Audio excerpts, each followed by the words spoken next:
One way people were able to alleviate their hunger and desperation was by going to sea.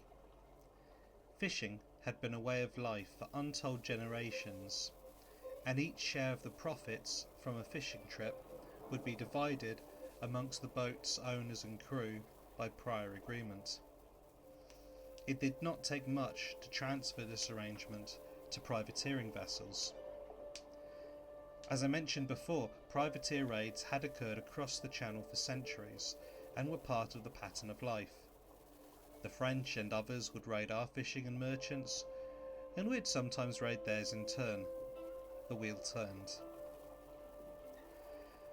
Privateering was therefore long established in West Country communities as a source of income, and was looked upon by local communities with a spirit of acceptance, if not always pride.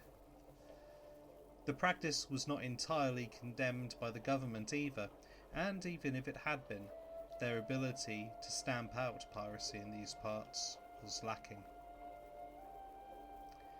However, when the Spanish colonised the New World, everything changed. Suddenly, there were massive treasure fleets carrying gold across the Atlantic, wealth being used by the Spanish courts to impose Catholicism in Central Europe. Thus, a number of motivations came together. A pre-existing tradition of privateering, the lure of enormous treasure shipments, and a Puritan desire to help fellow Protestants in continental Europe. For these reasons, many West Country gentlemen and common folk, especially those forced out by enclosures or as younger sons unable to inherit property, found piracy an appealing and potentially profitable prospect. Attacks on Spanish shipping were accepted and even encouraged by the government, and the private navies that had once deterred piracy were now increasingly engaged in raiding Spanish treasure fleets.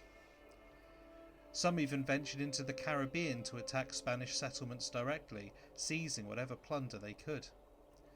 Crews went to sea under contract, each surviving crewman taking an agreed share of any profits made. The Spanish eventually lost patience and sent the Armada up the English Channel to subdue these English pirates and bring our island under their control.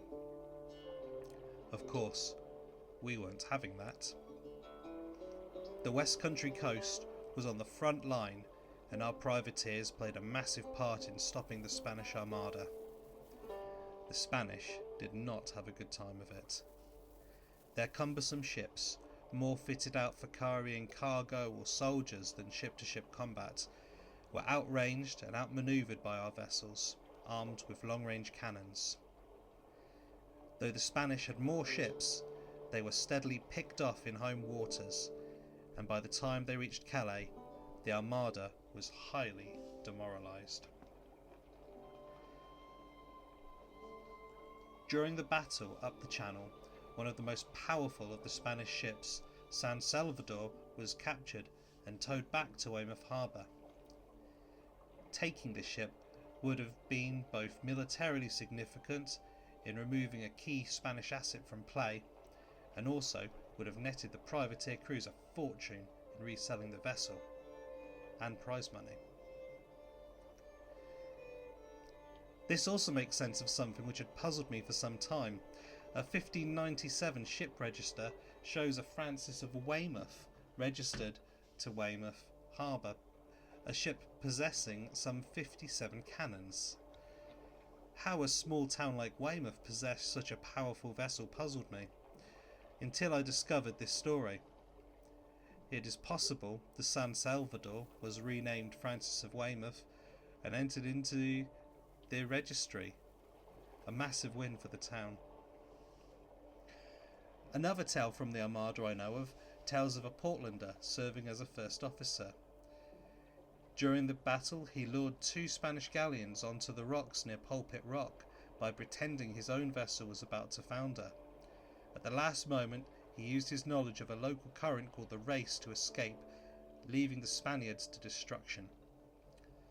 Local seamanship and knowledge of the waters like this played a massive role in defeating the Armada, and the West Country sailors very much held the day. Even today, memory of piracy lingers in West Country culture, to the extent that everyone knows that your stereotypical pirate speaks with a West Country accent. Weymouth hosts an annual pirate festival celebrating this history with reenactments and drumming and all sorts, like in this picture. Plymouth, Poole, Bristol, and even smaller towns like Swanage and Bridport also had privateering industries back in the day. However, privateering did not always protect us. In the early 17th century, Moorish pirates from Africa, in fast, shallow-drafted xebecs, their type of boat, launched particularly heavy raids on southwest England, capturing people to sell as slaves in North Africa, as shown in the picture on the left. This gave towns strong incentive to maintain privateer vessels, both as an offensive and defensive measure. With the privateers out of their depth, however, the West Country appealed to the Crown for help. Charles I responded by attempting to levy the unpopular ship tax to fund defences, but most of the country refused to pay this tax, leaving the southwest to its own devices.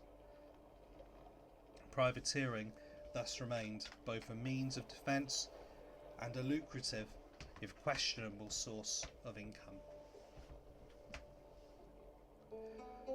Charles I's unpopular taxes, along with other decisions, helped plunge England into civil war.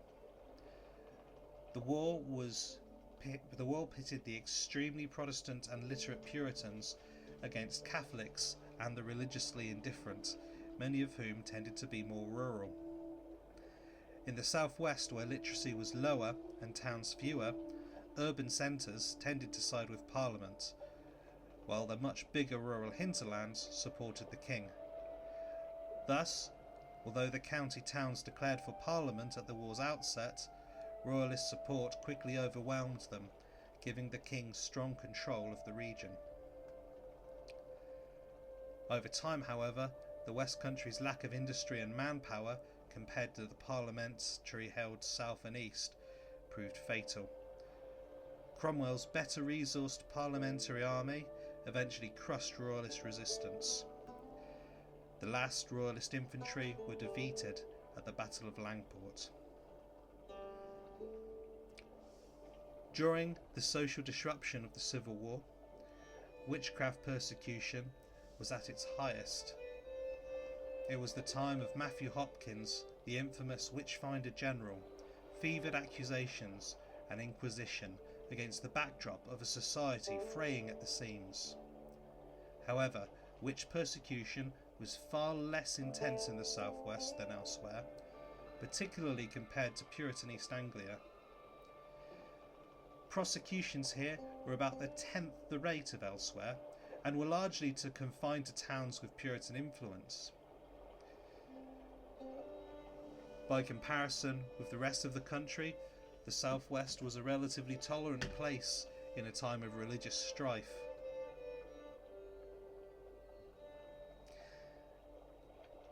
After parliamentary victory in the Civil War, the monarchy was briefly abolished.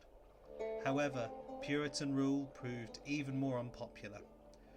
Oliver Cromwell even tried to ban Christmas and introduced all kinds of arbitrary restrictions on people. When he died, a relieved population swiftly restored Charles I's son, Charles II, to the throne. This set the stage for the last battle fought on English soil, the Monmouth Rebellion. James Scott, Duke of Monmouth, illegitimate son of Charles II, landed at Lyme Regis from Holland and raised an army from disaffected West Country folk. Many opposed enclosures, centralisation, or still resented the outcome of the Civil War.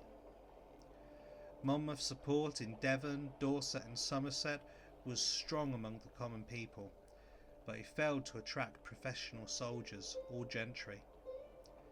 His army was poorly equipped, with farmhands wielding scythes instead of pikes, as in the picture on the left, and farm horses having to stand in for cavalry. Despite rallying the west behind him, Monmouth failed to advance beyond Bath and Bristol, and with the King's army in turn advancing to meet him, he retreated to Bridgewater. Monmouth then decided to launch a desperate night attack under cover of mist, but mistakenly advanced on the wrong side of a drainage ditch. Though his army had approached quietly, they were discovered, and the King's army quickly rallied. The rebels' makeshift cavalry charged, willing to risk their lives to buy time for the infantry to form up. However, the untrained farm horses fled at the noise of battle when charged by the King's own cavalry, leaving the infantry exposed. For hours, the rebel farmers stood bravely under fire from across the ditch, desperately trying to form and reform a firing line as their colleagues fell all around them. But when dawn burned away the mist and the sun rose, their helpless situation was revealed. The King's forces charged and scattered them.